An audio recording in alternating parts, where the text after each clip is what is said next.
Hello everyone and a big shout out to all our Kayeye, Katropa and Ka59. Here we are again to discuss the continuation of General Orders for Security Guards. This time we will discuss the detailed or in-depth explanation of General Order number 4. So stay tuned until the end of this vlog for your additional knowledge. Just sit back, enjoy, be relaxed and happy learning to all. Hi, hello everyone. Hito na naman po ang inyong information servant, blogger, at educator. Walan iba po kundi si Papa Dudes, also known as Kuya Manang. Wait muna, mukhang nagkabaligtad. Ako sa Tagalog, si ate sa English. Anyway, tuloy na po natin. Nais kong bumati ng masaya at mapagpalang araw, hapon at gabi sa inyong lahat. Kaya manatili at tuloy-tuloy po nating tapusin ang vlog na ito para sa panibagong dagdag kaalaman ng bawat isa po sa atin. At sana po pakilike at pakishare ang vlog na ito sa mga kakilala po nating Kayeye, Katropa at Ka59. At syempre, dating gawi, bago ko simulan ng ating aralin, nais ko muna kayong i-welcome sa aking YouTube channel, Extreme FYI Vlogs.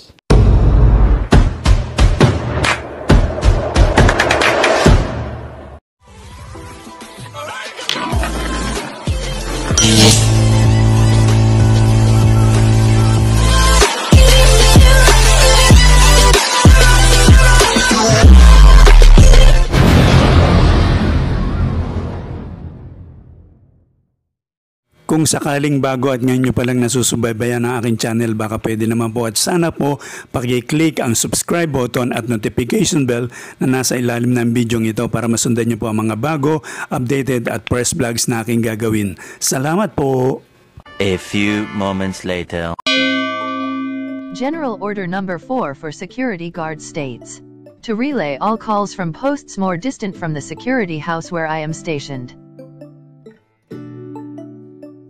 Ang pangkalahatang kautosang pang-apat para sa mga security guard ay nagsasaad upang ipasa ang lahat ng mga tawag mula sa mga pwesto na mas malayo sa security house kung saan ako nakatalaga.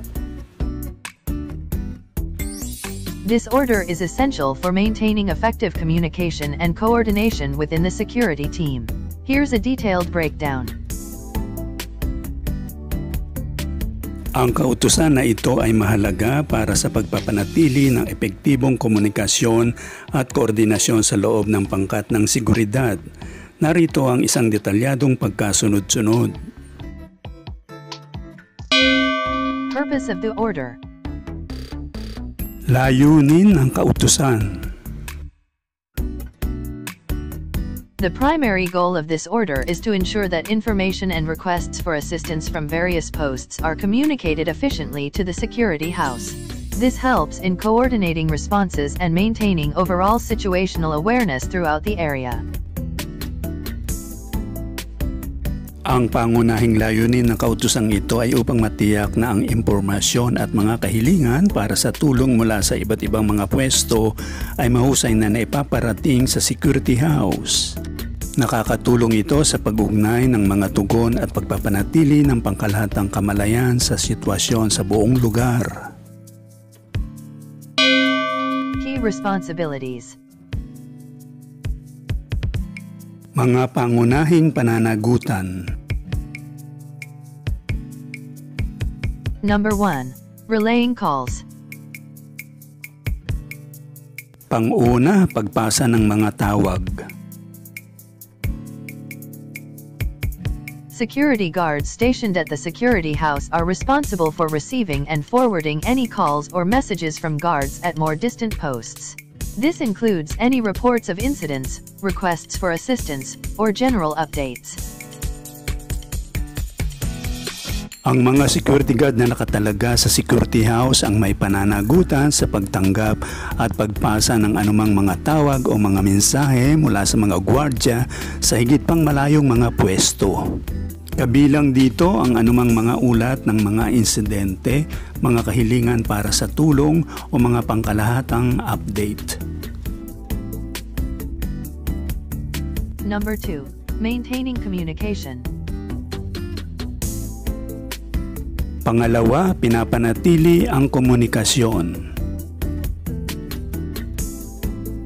It is crucial for guards to keep open lines of communication with all posts, especially those that are farther away. This ensures that vital information does not get lost or delayed and that all team members are informed. Ito ay mahalaga para sa mga bantay na panatiling bukas ang mga linya ng komunikasyon sa lahat ng mga pwesto, lalo na sa mga mas malayo. Tinitiyak nito ang mahalagang impormasyon na hindi nawawala o naaantala at ang lahat ng miyembro ng pangkat ay nakakaalam. Number 3. Prompt action. Pangatlo, maagap na pagkilos. Upon receiving a call from a distant post, the guard must relay the information to the appropriate personnel or take necessary action without delay. This may involve contacting law enforcement, dispatching additional guards, or responding to emergencies. Kapag makatanggap ng tawag mula sa isang malayong pwesto, dapat ipasa ng bantay ang impormasyon sa angkop na tauhan o gumawa ng kinakailangang aksyon ng walang pagkaantala. Maaaring may kinalaman ito sa pakikipag-ugnayan sa tagapagpatupad ng batas, pagpapadala ng karagdagang mga bantay o tumutugon sa mga emergency. Importance of effective communication. Kahalagahan ng mabisang komunikasyon. Effective communication is vital for several reasons. Ang mabisang komunikasyon ay mahalaga sa ilang kadahilanan. Timely response. Quick relay of information allows for faster responses to incidents, which can be critical in emergency situations. Napapanahong pagtugon. Ang mabilis na paghahatid ng impormasyon ay nagbibigay daan para sa mas mabilis na pagtugon sa mga insidente na maaaring maging kritikal sa mga sitwasyong pang-emergency. Coordination. By relaying calls, guards help coordinate efforts among different teams, ensuring that everyone is on the same page and working together effectively. Koordinasyon. Sa pamamagitan ng pagpasa ng mga tawag, tinutulungan ng mga gwardya na iugnay ang mga pagsisikap sa iba't ibang pangkat na tinitiyak na ang lahat ay nasa parehong pahina at epektibong nagtutulungan. Safety. Ensuring that all calls are communicated helps maintain the safety of both the security personnel and the public, as it allows for a swift response to any threats or issues. Kaligtasan. Ang pagtiyak na ang lahat ng mga tawag ay ipinapaalam ay nakakatulong na mapanatili ang kaligtasan ng mga tauhan, ng seguridad at ng publiko dahil nagbibigay daan ito para sa isang mabilis na pagtugon sa anumang mga banta o issue. Training and techniques. Pagsasanay at mga pamamaraan. To fulfill this order effectively, security guards should receive training in communication protocols, understanding the proper procedures for relaying messages, including using radios or other communication devices effectively. Upang matupad ng epektibo ang kautosang ito, ang mga security guard ay dapat tumanggap ng pagsasanay sa mga protokol ng komunikasyon, pag-unawa sa mga wastong pamamaraan para sa paghahatid ng mga mensahe, kabilang ang epektibong paggamit ng mga radyo o iba pang kagamitang pangkomunikasyon.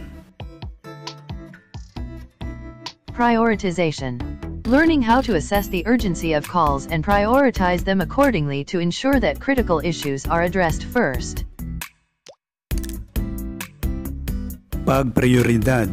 Pag-aaral kung paano tasahin ang pagkaapurahan ng mga tawag at bigyang prioridad ang mga ito ng naaayon upang matiyak na matutugunan muna ang mga kritikal na issue.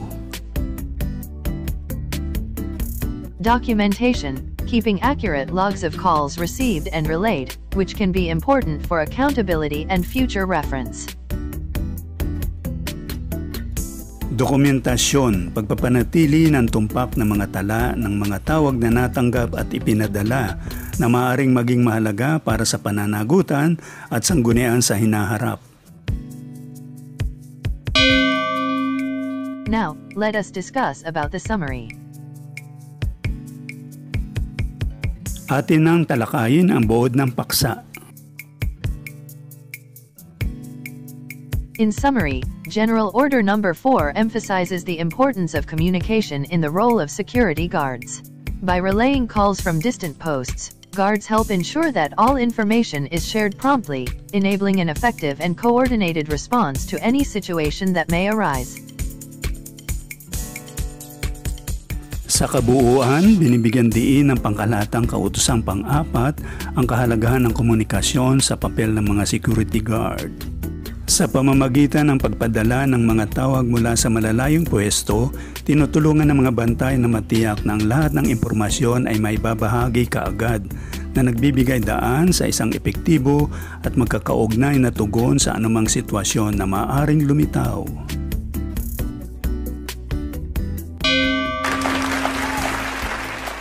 Okidoki, dito na po nagtatapos ang ating talakayan o paliwanagan tungkol sa General Order Number 4 o pangkalahatang kautosang pang-apat. Hanggang sa muli, ito po ang inyong Papa Dudes, also known as Kuya Manong, na nagsasabing, ingat po kayong lahat, stay safe and healthy. God bless everyone. Bye-bye, babu!